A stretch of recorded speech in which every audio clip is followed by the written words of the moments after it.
এক শান্ত পুকুরে ছিল এক অদ্ভুত স্কুল, মাছেদের স্কুল। সেখানে বড় মাছেরা শিক্ষক আর ছোট ছোট রঙিন মাছেরা ছাত্রছাত্রী।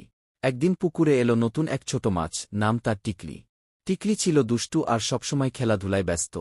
টিকলি প্রথম দিনেই জেনে গেল কিভাবে স্রোতের বিরুদ্ধে সাঁতার কাটতে হয়, কাটা এড়িয়ে চলতে হয়, আর কিভাবে বড় মাছের ভয় না পেয়ে বুদ্ধি খাটাতে হয়।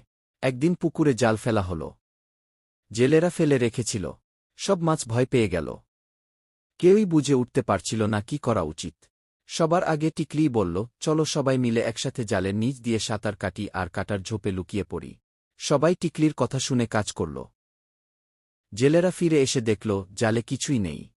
সব মাছ নিরাপদে লুকিয়ে আছে। শিক্ষক মাছেরা বলল, আজ টিকলি আমাদের সবার শিক্ষক। সেই দিন থেকে টিকলি শুধু খেলোয়াড় নয়, ছিল সবচেয়ে সাহসী ও বুদ্ধিমান ছাত্র। আর পুকুরের মাছেরা শিখে গেল, পরস্পরের ওপর ভরসা আর বুদ্ধিই সবচেয়ে বড় শক্তি।